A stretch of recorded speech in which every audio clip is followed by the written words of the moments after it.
Bismillahirrahmanirrahim. Assalamualaikum warahmatullahi wabarakatuh. Alhamdulillah wassalatu wassalamu ala Rasulillah wa ala alihi wa ashabihi wa man wala. Sahabat keluarga muslim yang dimuliakan oleh Allah Subhanahu wa taala. Kita kembali ke program kita, program Tanya Syekh, dan seperti biasa nanti kita akan mendengarkan terlebih dahulu video singkat yang akan disampaikan oleh Syekh Uthman Al-Khamis hafizahullahu ta'ala. Semoga Allah Subhanahu wa ta'ala menjaganya. Kemudian nanti kita jelaskan dan juga kita terjemahkan. Naam. يسأل يقول هل يجوز صيام شعبان كاملا يعني شهر شعبان؟ يعني عائشة رضي الله عنها تقول كان رسول الله صلى الله عليه وسلم يكثر الصوم في شعبان، كان يصومه كله إلا قليلا. وفي حديث آخر ما صام شهرا كاملا قط إلا رمضان. فحتى لا يشبه شعبان برمضان فلا يصام كله، وإنما كان يصوم النبي صلى الله عليه وسلم شعبان لغفلة الناس عنه. ولذا قال النبي صلى الله عليه وسلم لما سئل قيل تصوم كثيرا في شعبان قال إنه شهر يغفل الناس عنه بين رجب ورمضان، لأن رجب من الأشهر الحرم ورمضان معروف قدره عند المسلمين، فيغفل الناس عن شعبان، فكان النبي يصومه لينبه الناس لذلك. وهذه تسمى بالعبادات التي يغفل عنها الناس، تكون لها ميزة. لذلك حديث الرسول صلى الله عليه وسلم من سن سنة حسنة وهو إحياء عبادة غفل عنها الناس ونسيها الناس. وجاء في الحديث عن النبي صلى الله عليه وسلم عبادة في الهرج كهجرة إلي، والهرج القتل الفوضى. وقت الفوضى الناس مو حول عبادة، لا تفكر إلا في الواقع الذي يعيشونه. من الذي يتوجه للعبادة هنا؟ ناس مخصوصون متميزون. فكذلك هنا الذي ينتبه لشعبان قليل. الناس كانوا مهتمين برجب وصاروا مهتمون أيضا برمضان، فيغفلون عن شعبان. وقت غفلة الناس تكون العبادة لها إيش؟ لها قيمة. فلا ينبغي صيام شعبان كله، وإنما يصام أكثره، والعلم عند الله جل وعلا. Sahabat keluarga muslim yang dimuliakan oleh Allah Subhanahu wa taala, kita telah menyaksikan tadi video singkat ya yang disampaikan oleh Syekh Uthman Al-Khamis hafizahullahu taala. Beliau berbicara tentang jawaban atau menjawab pertanyaan seorang pendengar beliau ataupun jamaah beliau yang bertanya apakah hukum ya puasa Sya'ban seluruhnya, maksudnya full 1 bulan puasa. Maka beliau menyampaikan bahwasanya yang sangat dianjurkan bagi kita untuk puasa di bulan Sya'ban, namun tidak secara sempurna. Dan ini berdasarkan ya hadis dari Ummul Mukminin Aisyah, dan beliau tadi bacakan potongan hadis tersebut, namun kita akan jelaskan secara sempurna ya hadisnya. Dari Ummul Mukminin Aisyah radhiyallahu anha mengatakan, kana Rasulullah sallallahu alaihi wasallam yasum hatta naqul la yuftir. Rasulullah sallallahu alaihi wasallam adalah seorang yang suka ya berpuasa sampai-sampai kita tidak melihat dia itu berbuka ya. Maksudnya dalam keadaan tidak berpuasa. Wa yuftir hatta naqul la yasum, dan bahkan Rasulullah itu sering juga kita lihat dia itu tidak berpuasa ya, sampai-sampai kita katakan dia itu jarang puasa seperti itu. Apa maknanya ini? Maknanya adalah Ummul Mukminin Aisyah mengatakan kepada kita bahwasanya Rasulullah Shallallahu Alaihi Wasallam puasa pada hari-hari tertentu ya, hari-hari tertentu yang sudah ditetapkan. Jadi Rasulullah tidak banyak sekali berpuasa dan juga tidak banyak kali tidak berpuasa. Kemudian beliau menekankannya di akhir hadis ini. Ummul Mukminin Aisyah mengatakan, wa ma ra'aitu Rasulullah sallallahu alaihi wasallam istaqmala siyama syahrin illa Ramadan ya. Dan ini yang beliau bacakan tadi dalam video singkat beliau. beliau mengatakan ya dari hadis Ummul Mukminin, saya tidak pernah melihat Rasulullah sallallahu alaihi wasallam puasa 1 bulan penuh kecuali bulan Ramadan. Jadi ini adalah jawaban beliau tadi. Wa ma ra'aituhu aktsaru siyaman minhu fi Sya'ban. Dan saya tidak pernah melihat Rasulullah puasa sebanyak di bulan Sya'ban ya, melainkan bulan Ramadan. Yang pertama beliau katakan tadi, Rasulullah itu puasa bulan penuh hanya di bulan Ramadan. Kemudian Rasulullah itu tidak pernah puasa, maksudnya puasa sunnah ya, sebanyak di bulan Sya'ban. Jadi intinya Rasulullah banyak puasa di bulan Sya'ban. Sebagaimana Rasulullah sallallahu alaihi wasallam juga menyampaikan kepada kita tentang bulan Sya'ban, dan beliau singgung tadi sedikit ya dari potongan hadis dari sahabat yang mulia Usamah bin Zaid. Usamah bin Zaid pernah ya mengatakan kepada Rasulullah sallallahu alaihi wasallam, beliau bertanya, lam araka tasum min syahrin min asy-syuhur ma tasum min Sya'ban. Wahai Rasulullah, saya tidak pernah melihat engkau ya puasa di bulan-bulan lain seperti di bulan Sya'ban. Maknanya apa? Rasulullah banyak puasa di bulan Sya'ban, tidak seperti bulan-bulan yang lain seperti bulan Zulqa'dah umpamanya, atau bulan Muharram atau bulan Safar. Maka Rasulullah sallallahu alaihi wasallam mengatakan, faqal dzaka syahrun taghfulun nas fihi an baina Rajab wa Ramadan. Bulan ini adalah bulan yang banyak manusia lalai, yaitu di antara bulan Rajab dan bulan Ramadan. Kita ketahui bulan Rajab adalah salah satu bulan yang agung, bulan yang diharamkan oleh Allah Subhanahu wa taala. Orang-orang segera maksudnya berbanyak-banyak beramal ibadah di bulan itu.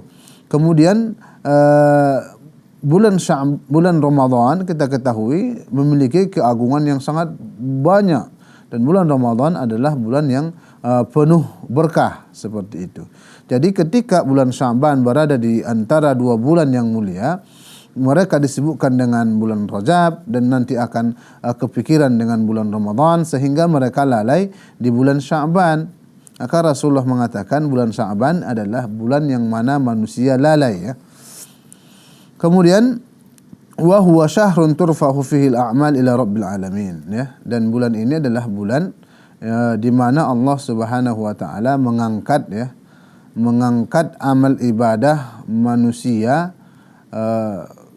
kepada Allah Subhanahu wa taala. Beliau angkat semua amal ibadah itu. Jadi kita katakan tadi bulan Sya'ban adalah bulan di mana manusia lalai. Karena semakin banyak manusia lalai dan terlalaikan, pada saat itu banyak dia melakukan amal ibadah, melakukan ketakwaan, tentunya ibadahnya lebih memiliki nilai plus ya, nilai lebih seperti itu. Karena semakin sulit kita melakukan suatu ibadah dan kita melakukan itu, pahalanya akan lebih seperti itu. Kemudian diperkuat hadis Rasulullah sallallahu alaihi wasallam yang beliau bacakan tadi, potongan hadis ya. Al-ibadatu fil haraj ka hijratin ilayya. Beribadah di masa-masa genting, masa-masa sulit seperti waktu-waktu peperangan ya. Karena saat itu manusia disibukkan dengan peperangan umpamanya, atau disibukkan dengan hidup dan mati, karena perang itu yang mereka sibukkan. Kemudian ketika seorang beribadah dalam keadaan genting, keadaan sulit seperti itu, maka Rasulullah memberikan motivasi, yaitu kahijratin ilai. Itu seperti seorang yang hijrah kepadaku, kata Rasulullah sallallahu alaihi wasallam. Ini adalah motivasi yang sangat bagus ya. Ketika kita melakukan ibadah di masa-masa sulit, kita ingat ya, pahalanya itu seperti seorang yang hijrah kepada Rasulullah sallallahu alaihi wasallam, berjumpa dengan Rasulullah sallallahu alaihi wasallam. Ini keutamaan yang sangat agung. Kemudian tadi ya, beliau mengulangi jawabannya. Jadi kesimpulan kata beliau tadi, bahwasanya seseorang itu dianjurkan untuk banyak puasa di bulan Sya'ban, bukan puasa seluruhnya ya. Jadi yang dianjurkan itu adalah puasa mayoritas, kebanyakan di bulan Sya'ban. Sebagaimana juga beliau katakan tadi dalam hadis Ummul Mukminin ya, ada dalam riwayat lain yang diriwayatkan oleh al-Imam Muslim dan juga al-Imam Bukhari, Ummul Mukminin mengatakan kana yasumu Sya'ban kullahu kana yasumu Sya'ban illa qalila. Rasulullah sallallahu alaihi wasallam puasa di bulan Sya'ban itu secara seluruhnya. Ini yang pertama. Kemudian di akhir beliau katakan kana yasumu Sya'ban illa qalila. Jadi Rasulullah sallallahu alaihi wasallam puasa di bulan Sya'ban kecuali sedikit atau beberapa hari saja dia tidak berpuasa. Hikmahnya adalah agar kita bisa membedakan ya mana bulan Ramadan, mana bulan Sya'ban. Dan hikmahnya juga agar umat Rasulullah sallallahu alaihi wasallam tidak diwajibkan bagi mereka puasa Sya'ban, karena yang wajib satu bulan penuh hanyalah bulan Ramadan. Namun Rasulullah sallallahu alaihi wasallam memberikan kita contoh yang baik.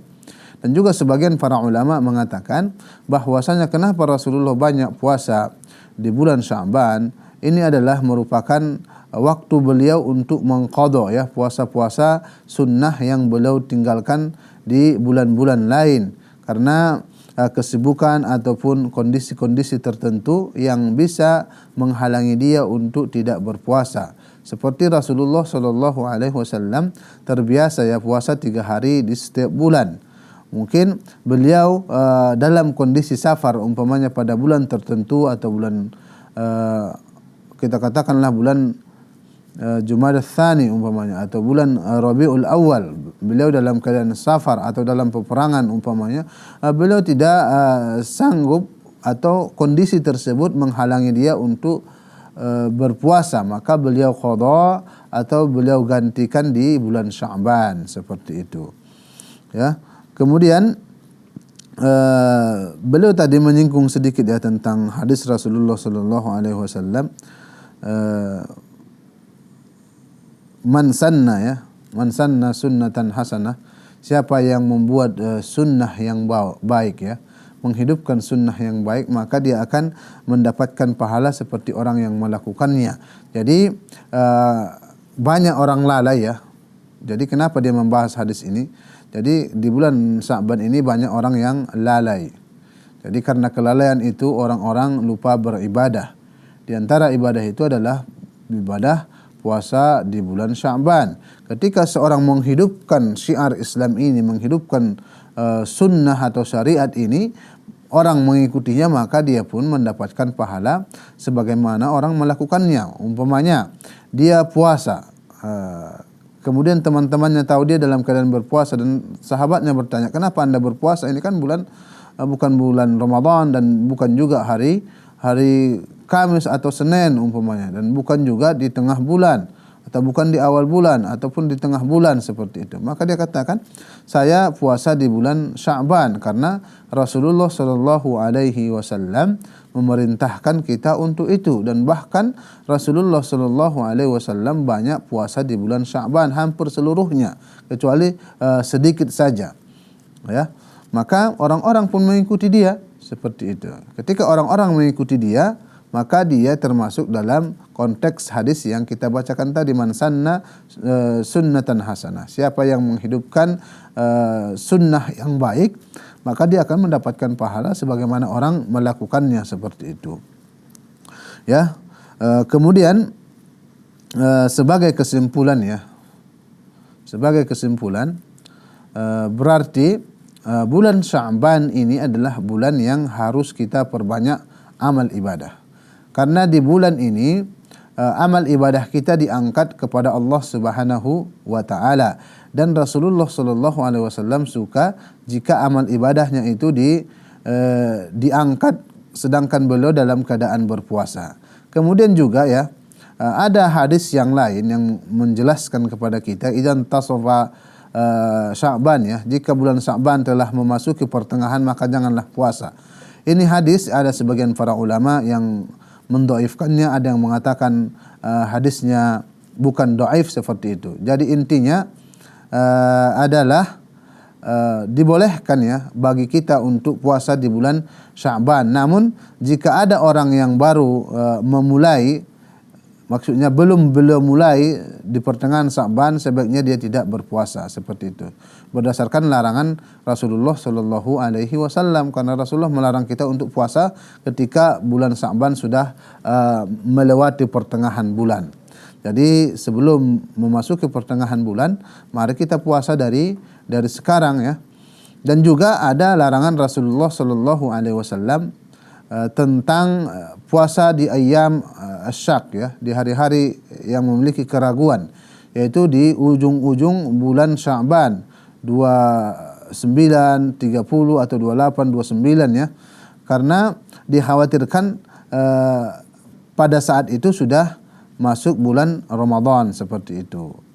Jadi intinya kita tidak dibenarkan puasa sebulan penuh di bulan Sya'ban, kecuali orang-orang yang mengqadha puasanya di bulan atau di tahun yang lalu di bulan Ramadan beliau tidak menyempurnakan dan dia tidak memiliki waktu kecuali di bulan Sya'ban sampai ujung Sya'ban, maka dibolehkan bagi dia untuk puasa. Naam.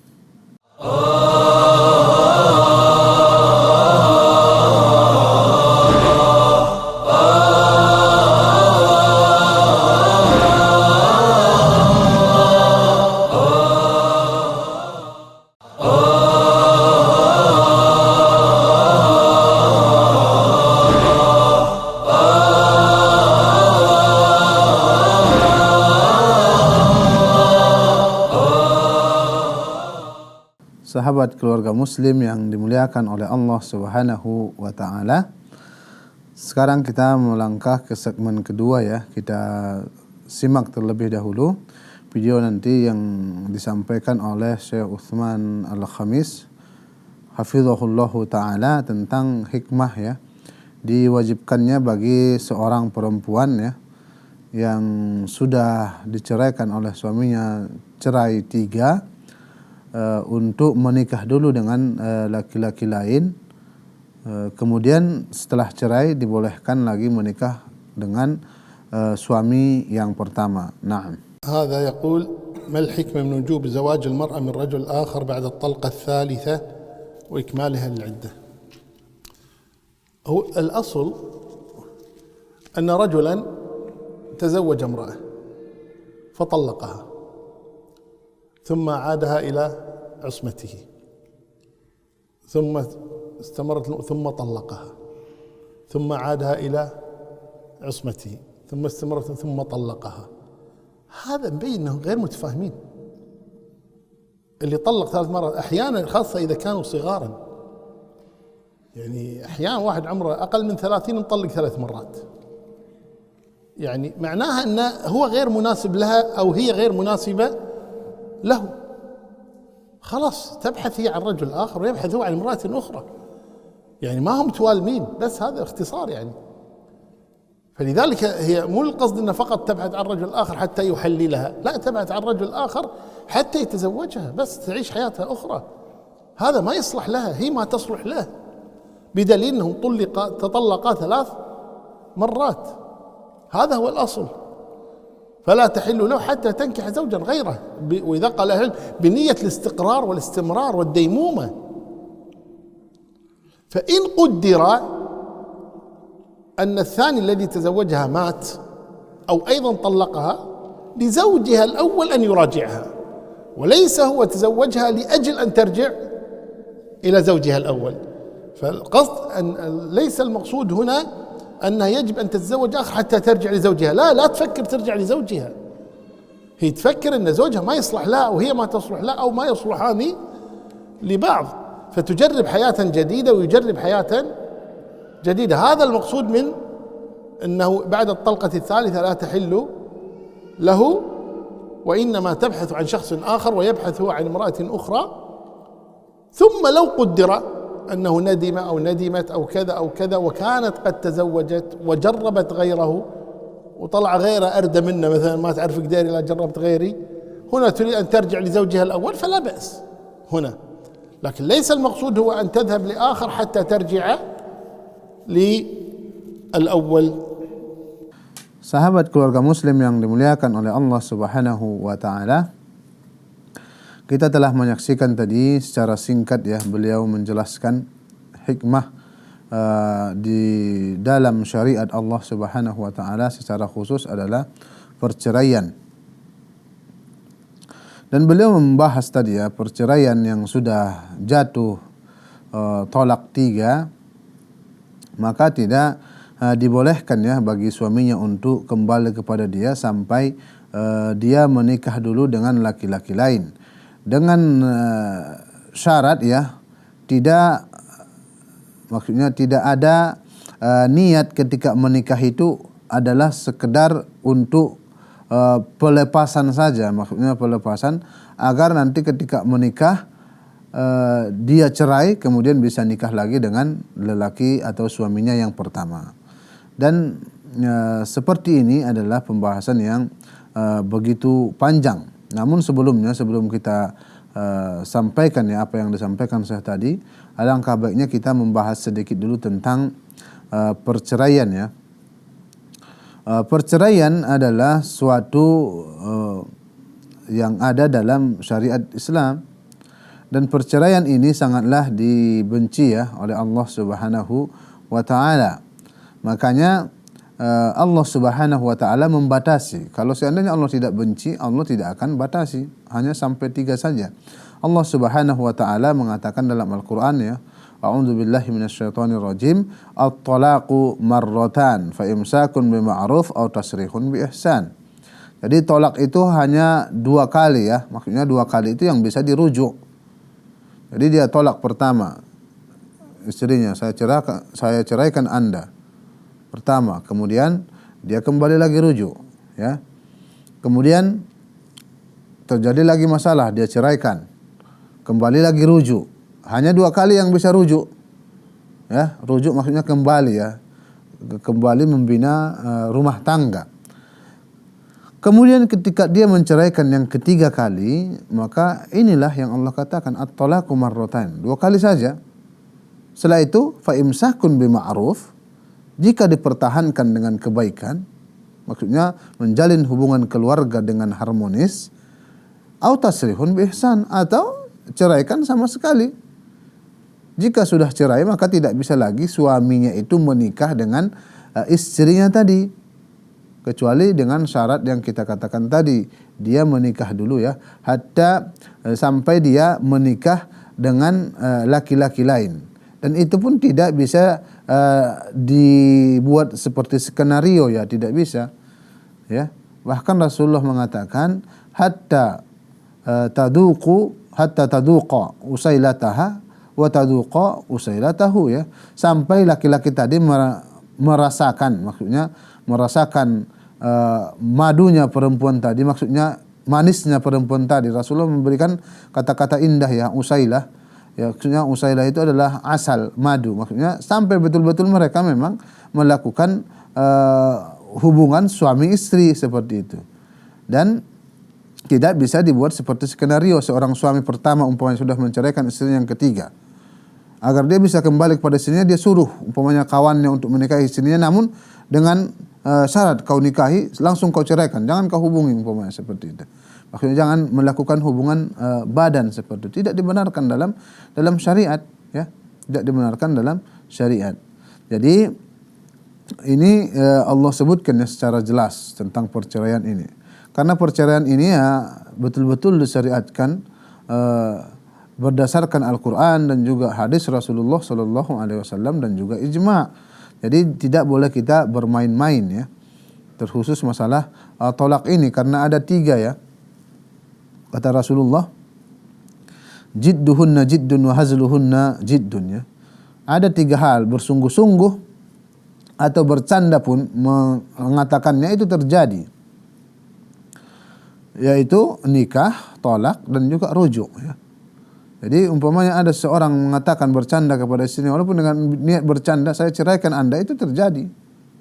Maka tidak bisa kita bercanda tentang perceraian ini. Kemudian beliau katakan tadi bahwasanya pernikahan itu adalah didasari dengan keinginan yang serius, niat yang baik. Bukan hanya sekedar hawa nafsu saja. Bahkan beliau katakan ada masih memiliki umur yang muda seperti 30 tahun, dia sudah menceraikan istrinya 3 kali. Ya, menceraikan istrinya 3 kali. Seharusnya yang dia lakukan ketika dia bercerai yang pertama, dia lihat apakah istrinya itu baik untuk dia ataupun sebaliknya.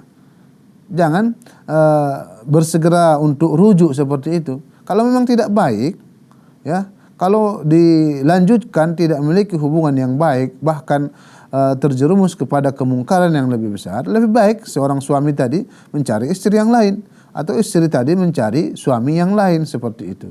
Jadi jangan dipaksakan, jangan dipaksakan seperti itu. Jadi karena tujuan pernikahan itu adalah untuk mendapatkan kebahagiaan secara fisik, kebahagiaan secara materi dan seluruh kebahagiaan hidup rumah tangga. Ya. Kemudian kita lanjutkan ya, bahwasanya cerai atau tolak itu terbagi 2. Kita jelaskan tolak itu ada 2 ya. Tolaknya itu ada 2. Yang pertama tolak raj'i ya, dan juga tolak bain. Tolak raj'i itu adalah tolak yang masih bisa kembali suami dengan istrinya, yaitu tolak 1, tolak 2 dan juga tolak 3 ya. Kemudian dan tolak ini seorang suami masih memiliki hak penuh. Umpamanya istrinya tidak mau kembali, suami itu memiliki hak penuh dalam agama Islam. Walaupun si perempuan tidak ridho kembali kepada suaminya, jika suaminya ingin kembali, si istri harus ridho kembali. Ya, kemudian tolak yang kedua adalah tolak bain. Tolak bain ini ada terbagi 2, tolak bain sughra dan juga tolak bain kubra. Tolak bain sughra adalah tolak seorang suami ya yang menceraikan istrinya, umpamanya cerai 1 atau cerai 2, namun beliau belum merujuknya sampai masa iddahnya, masa tunggunya selesai. Maka jika dia ingin kembali, maka harus dengan mahar dan juga akad baru. Ya. Seperti si A umpamanya menceraikan istrinya si B. Dan ini cerai pertama. Cerai pertama. Dan kita ketahui masa iddahnya adalah salah satu quru, 3 quru. Ya. Dan quru ini ada perselisihan di kalangan para ulama, ada yang mengatakan 3 masa bersih. Ya, ada yang mengatakan 3 masa haid. Allahu a'lam, yang lebih mendekati kebenaran adalah 3 masa haid. Ya. Ketika seorang istri itu diceraikan dalam keadaan bersih umpamanya, kita tunggu 3 haid dia bersih. Haid pertama, haid kedua, haid ketiga umpamanya. Setelah haid ketiga bersih umpamanya, dia tidak kembali, maksudnya tidak rujuk kepada istrinya, maka saat ini disebut dengan tolak bain sughra. Maka seorang suami jika ingin kembali kepada istrinya ini, maka dia harus menikahinya dengan mahar baru dan juga dengan akad baru. Ya. Ini yang pertama. Kemudian yang kedua, tolak bain kubro. Tolak bain kubro ini adalah perceraian yang dilakukan oleh suami setelah cerai pertama, kedua dan ketiga. Ya, tolak bain kubro. Jadi seorang suami tidak boleh rujuk atau kembali kepada istrinya, ya, kecuali istrinya itu telah menikah dengan laki-laki yang lain dan sudah melakukan apa yang dilakukan oleh suami dan istri, kemudian qadarullah mereka ada masalah, kemudian terjadi perceraian dan suami kedua tidak mau merujuk lagi istrinya. Jika dia mau merujuk, yang lebih berhak adalah suaminya ini. Namun ketika tidak mau merujuk kembali dan sudah habis masa iddah, masa tunggu, suami pertama ingin menikahi si perempuan ini, maka dibolehkan karena sudah menikah dengan laki-laki lain. Jadi Intinya adalah bahwasanya pernikahan itu harus dijaga betul-betul. Dan hikmahnya, ya, kita kembali ke pembahasan hikmah. Karena hikmah yang ditanyakan jamaah beliau tadi, apa hikmahnya ya? Seorang perempuan yang sudah diceraikan 3 harus menikah dulu dengan laki-laki lain seperti itu. Di antara hikmahnya kita menjaga pernikahan. Ya. Jika kita lihat pernikahan yang mau kita lakukan atau yang telah kita lakukan itu menimbulkan keburukan atau fitnah yang lebih besar, lebih baik kita cari perempuan yang lain. Ya, kita cari perempuan yang lain ketika sudah terjadi perceraian pertama umpamanya. Dilihat jika kita rujuk atau kembali umpamanya, ya. Kembali, apakah ada kemaslahatan yang lebih besar atau tidak? Jika ada, sama-sama, ya, sama-sama berubah, sama-sama introspeksi diri. Jangan ada ego di antara suami dan istri. Harus komunikasi, interaksi dengan benar, terbuka umpamanya, ya. Jangan nanti ketika sudah kembali hanya jelang beberapa bulan kemudian cerai seperti itu. Jadi hikmahnya tadi menjaga pernikahan, ya, kemudian menghormati pernikahan dan juga betul-betul memahami fikih tentang pernikahan. Karena seorang jika dia menikah, menjalin hubungan suami istri, namun dia tidak memiliki ilmu pernikahan, itu adalah masalah terbesar. Karena masalah ini, masalah perceraian adalah masalah yang banyak terjadi di saat ini. Terkhusus adalah orang-orang yang menikah dengan umur yang muda, tidak didasari dengan ilmu pengetahuan, tidak didasari dengan ilmu agama Islam tentang pernikahan, maka peningkatan derajat, ya, peningkatan istilahnya diagram perceraian sangat banyak. Bukan hanya di negara Indonesia, bahkan di negara lain, ya, banyak perceraian terjadi. Jadi kita berusaha untuk menjaga pernikahan dan juga dengan nikah ini kita niatkanlah ikhlas kepada Allah Subhanahu wa taala untuk menambah, ya, umat Islam dan juga ingin mendidik anak tersebut atau keturunannya menjadi orang-orang yang dekat dengan Allah Subhanahu wa taala, yang berguna bagi agama, negara dan juga seluruh kaum muslimin. Naam.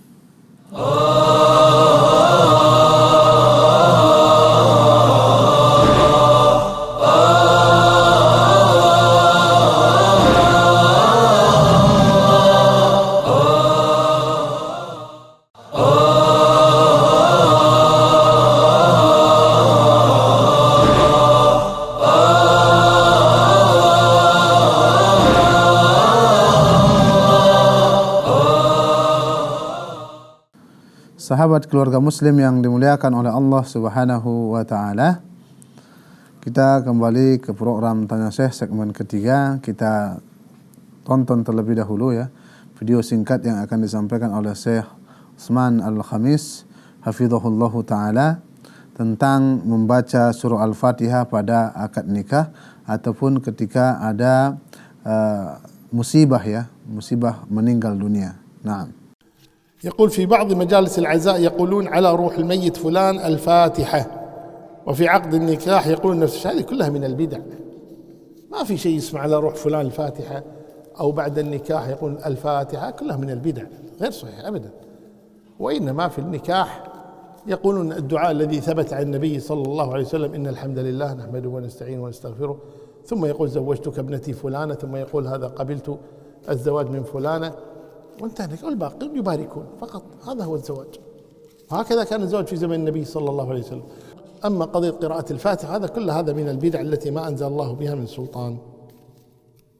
Sahabat keluarga muslim yang dimuliakan oleh Allah Subhanahu wa taala, kita telah menyaksikan tadi bersama video, ya, singkat yang disampaikan oleh Syekh Utsman Al-Khamis hafizahullahu taala tentang pertanyaan, ya, seseorang yang mengatakan bagaimana hukumnya ketika ada akad nikah atau ada yang meninggal mengatakan atau memberikan hadiah surah Al-Fatihah kepada ruh, ataupun ketika terjadi sesi pernikahan seperti itu, maka dia katakan hal-hal seperti ini tidak diragukan lagi adalah suatu bid'ah, ya, suatu hal baru dalam agama, karena tidak pernah diajarkan oleh Rasulullah Sallallahu Alaihi Wasallam. Karena perlu kita ketahui bahwasanya agama ini, agama Islam telah sempurna, tidak bisa kita tambahi dan tidak bisa kita kurangi. Kalau seandainya belum sempurna, maka Allah Subhanahu wa taala tidak akan mewafatkan nabinya, dan juga tidak akan menurunkan firman Allah Subhanahu wa taala, "Al-yauma akmaltu lakum dinakum." Hari ini aku sempurnakan bagi kalian agama kalian. Berarti jika ada orang yang mengatakan agama ini butuh tambahan, berarti dia telah mengingkari firman Allah Subhanahu wa taala, yang mana Allah mengatakan tadi telah disempurnakan agama seperti itu. Jadi tidak kita kenal, kata beliau, ya, di zaman Nabi Muhammad SAW dan juga para sahabat dan juga orang-orang yang mengikuti mereka dengan kebaikan seperti ini. Tidak bisa kita menghadiahkan begini dan begitu, ya, karena tidak pernah diajarkan. Yang diketahui dalam pernikahan, beliau katakan tadi seperti khutbatul hajah, ya, dibacakan innal hamdalillah nahmaduhu wa nasta'inuhu wa nastaghfiruh sampai terakhir, kemudian saya nikahkan, ya, saya nikahkan putriku kepadamu, umpamanya seperti itu. Kemudian si fulan menjawab, saya terima, seperti itu. Ini yang dikenal. Adapun yang mereka katakan ketika mau menikah Al-Fatihah seperti itu adalah suatu bid'ah, suatu hal baru yang mana Allah Subhanahu wa taala tidak pernah turunkan. Dan perlu kita tambahi sedikit, ya, bahwasanya perkara hal baru ini betul-betul Rasulullah sallallahu alaihi wasallam mengingkarinya. Rasulullah mengatakan, "Man 'amila 'amalan laisa 'alaihi amruna fahuwa rad." Hadis yang diriwayatkan oleh Imam Muslim. Siapa yang melakukan suatu amal ibadah yang tidak ada dasarnya dan tidak diajarkan oleh Rasulullah sallallahu alaihi wasallam, maka itu tertolak. Jadi jelas yang melakukan hal baru dalam agama, maksudnya dalam hal agama, kita harus bedakan bid'ah ini dengan sarana, ya. Karena banyak orang yang salah paham, salah kaprah tentang ini. Dia katakan pesawat adalah bid'ah. Ya betul bid'ah, namun secara bahasa seluruh hal baru itu adalah bid'ah secara bahasa. Namun yang dikatakan bid'ah dalam agama adalah melakukan suatu ibadah yang tidak ada dasarnya dan petunjuknya dari Rasulullah Shallallahu Alaihi Wasallam. Ya, umpamanya salat itu adalah ibadah, dan salat itu semuanya telah diajarkan oleh Rasulullah. Kemudian ada seorang mengatakan, oh saya akan buat salat baru, umpamanya bernama salat ini dan itu, maka itu tidak dibenarkan. Ya. Jadi bid'ah itu tidak bisa kita katakan dia sebagai sarana, ya. Seperti orang mengatakan dahulu Rasulullah haji, umpamanya beribadah dengan naik unta, ya sekarang naik unta lah kalau tidak mau bid'ah, seperti itu. Maka ini adalah pemahaman yang keliru, pemahaman yang salah. Kita ketahui unta itu adalah hanya sarana untuk mempermudah kita ibadah. Jadi jangan kita samakan seperti pesawat sekarang, ya. Ya. Jadi jangan kita katakan pesawat itu juga bid'ah dalam agama, tidak. Jadi pesawat itu adalah untuk memudahkan kita berangkat dari tanah air kita, umpamanya untuk berangkat ke tanah suci, yaitu Ka'bah atau Makkah, seperti itu. Jadi permasalahan bid'ah ini adalah permasalahan yang harus betul-betul dijaga, ya. Kita harus berhati-hati dalam ibadah. Dan juga perkara bid'ah ini, siapa yang sedang melakukannya, dia akan mendapat ancaman nanti di hari kiamat, yaitu di padang mahsyar. Dia tidak akan dapat, ya, dan juga tidak akan bisa meminum dari telaga Rasulullah Sallallahu Alaihi Wasallam, di mana hari kiamat itu hari yang panas, hari yang sulit, hari yang haus, seperti itu. Jika kita membuat hal baru, berarti kita telah menjerumuskan diri kita kepada itu. Kita tidak dibolehkan oleh Rasulullah Sallallahu Alaihi Wasallam untuk meminum dari telaganya. Walaupun memang Rasulullah bersedia memberikannya, namun dilarang oleh para malaikat. Naam, seperti itu.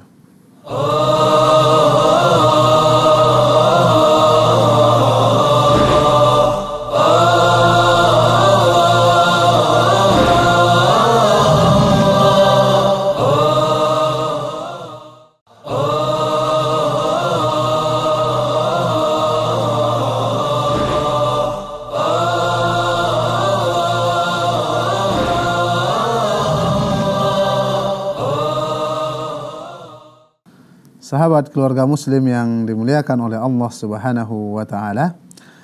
Kita kembali ke program Tanya Syekh segmen keempat ya.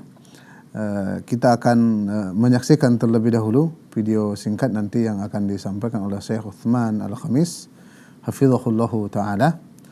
Kita dengarkan terlebih dahulu, kemudian nanti kita jelaskan dan juga kita terjemahkan. Naam. إذا عطست بالصلاة هل أقول الحمد لله وإذا تثاءبت ماذا أفعل؟ وهل الذي بجانبي له أن يرد؟ الإنسان إذا عطس بالصلاة يحمد الله بصوت منخفض، وإن لم يحمد الله من باب أنه لا يجوز الكلام في الصلاة لا شيء عليه، ولكن إذا حمد الله فيحمد الله بصوت يسمع نفسه بس، ما يرفع صوته. قد يكون بجانبه رجل يعني يجهل أحكام الصلاة فيقول له يرحمك الله، مثل ما حدث في زمن النبي صلى الله عليه وسلم أن أحدهم عطس فقال له الذي بجانبه يرحمك الله، يجهل، فنبه علمه النبي صلى الله عليه وسلم أنه لا يجوز هذا الكلام في الصلاة، فلا يجوز تشميت العاطس في الصلاة، والعاطس يحمد الله بصوت منخفض يسمع نفسه فقط، وإن لم يحمد الله لا شيء عليه لأنه منشغل بالصلاة. أما التثاؤب فيكتم الإنسان قدر ما يستطيع، لأن التثاؤب من الشيطان، فالإنسان يحاول أن يمنع التثاؤب، يعني بتثاؤب أسكر فمي، ما أخلي التثاؤب يخرج. إذا ما استطعت ضع يدك، إن حتى لو فتحت فمك فتكون يدك تغطي على فمك في حال التثاؤب، وحاول أن لا تخرج صوتا وأنت تثاءب. وقد جاء أن الشيطان يضحك من ابن آدم إذا تثاءب، والنبي صلى الله عليه وسلم من خصوصياته أنه لا يتثاءب صلى الله عليه وسلم، ما كان يتثاءب النبي صلى الله عليه وسلم، الله عصمه، لأن التثاؤب من الشيطان، فالنبي ما كان يتثاءب صلوات ربي وسلامه عليه. فالقصد هنا أن التثاؤب الإنسان يكظمه قدر ما. طيب هل يستعيذ إذا يقول أعوذ بالله من الشيطان؟ لم يثبت في هذا شيء، وإنما ثبت أنه من الشيطان، فبعض أهل العلم قال يتعوذ من الشيطان، من التثاؤب من الشيطان، بعضهم قال لا، ما ورد أن النبي أمرهم أن يتعوذوا من الشيطان الرجيم، والله أعلم. Sahabat keluarga muslim yang dimuliakan oleh Allah Subhanahu wa taala, kita telah menyaksikan tadi video singkat ya yang disampaikan oleh Syekh Uthman Al-Khamis hafizahullahu taala tentang hukum bersin ya ketika salat dan juga menguap seperti itu. Beliau katakan ketika seorang umpamanya dalam salat ya, dalam kondisi salat dia bersin umpamanya, apakah dibolehkan bagi dia untuk bertahmid ya, mengucapkan alhamdulillah? Dibolehkan ya, dibolehkan baginya untuk bertahmid, mengucapkan alhamdulillah ya, dan berusaha mengucapkan alhamdulillah itu tidak dengan suara yang keras. Cukup hanya mendengarkan, maksudnya itu terdengar oleh dirinya sendiri. Karena dikhawatirkan ya, orang yang berada di samping dia itu orang yang kurang memahami tentang fikih salat. Ketika dia mengucapkan alhamdulillah setelah bersin, maka dia menjawabnya dengan yarhamukallah umpamanya. Ya. Dan ini pernah terjadi di zaman Rasulullah Shallallahu Alaihi Wasallam. Ketika ada seorang sahabat yang bersin ya, kemudian dia mengucapkan alhamdulillah, kemudian yang di sampingnya menjawab yarhamukallah, maka Rasulullah Shallallahu Alaihi Wasallam menasihati mereka dan mengatakan bahwa di dalam solat itu kita hanya dibolehkan mengucapkan zikir-zikir yang telah ditetapkan, tidak boleh berbicara yang lain seperti itu. Sahabat keluarga muslim yang dimuliakan oleh Allah Subhanahu wa taala, kita katakan tadi bahwasanya seorang yang bersin dalam salat ya, dia dibolehkan mengucapkan yarhamukallah sebagaimana dalam syariat Islam. Ketika seorang itu bersin, maka apa di antara adabnya? Di antara adabnya dia mengucapkan alhamdulillah ya. Kemudian orang yang mendengarkannya menjawabnya, jika yang bersin laki-laki yarhamukallah, jika yang bersin wanita adalah yarhamukillah. Kemudian orang yang bersin menjawab kembali yahdikumullahu wa yuslihu balakum. Ini adalah tuntunan syariat. Kemudian kita berbicara ketika seorang yang bersin itu dalam kondisi sholat. Ketika dalam kondisi sholat, maka orang yang bersin dibolehkan membaca tahmid, alhamdulillah, namun harus dengan suara yang ringan ya, bukan suara yang keras. Karena dikhawatirkan ketika dia bersin dengan suara yang keras, orang yang di sampingnya itu orang yang kurang memahami fikih solat. Ketika dia mendengar seperti itu, maka dia jawab yarhamukallah, sebagaimana terjadi di zaman Rasulullah Shallallahu Alaihi Wasallam. Ada seorang sahabat bersin dalam solat, kemudian yang di sampingnya menjawab dan maksudnya yang bersin tadi mengatakan ya alhamdulillah, dan yang di sampingnya menjawab yarhamukallah. Maka setelah sholat, Rasulullah Shallallahu Alaihi Wasallam menasihati mereka bahwasanya di dalam sholat itu tidak bisa maksudnya tidak dibenarkan ya, kecuali hal-hal yang memang sudah diajarkan seperti doa-doa, zikir-zikir, tasbih dan sebagainya ya. Jadi semua itu harus diperhatikan. Jadi orang yang bersin dalam sholat dibolehkan bagi dia untuk bertahmid. Namun dibolehkan juga bagi dia untuk tidak bertahmid sebagai penghormatan kepada solat tadi. Seperti itu. Dan kemudian ya berbicara tentang tatha'ub, karena beliau tadi menyampaikan ada dua kondisi dalam solat. Pertama tadi dalam bersin ya, bagaimana kalau kita bersin dalam solat. Kemudian yang kedua menguap ya, at-tatha'ub, menguap dalam solat. Di dalam solat dan di luar solat, ketika kita menguap itu harus kita tahan. Kita tahan sekuat mungkin, kita tahan seperti itu. Jangan sampai membuka mulut ya. Jika memang tidak tahan untuk itu dan harus membuka mulut, maka harus kita tutup dengan tangan kita ataupun dengan kain. Ketika dalam keadaan solat bisa dengan tangan, bisa dengan kain. Ketika di luar solat bisa dengan tangan ataupun benda-benda yang lain seperti itu.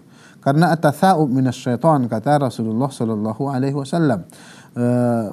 Menguap itu adalah dari setan.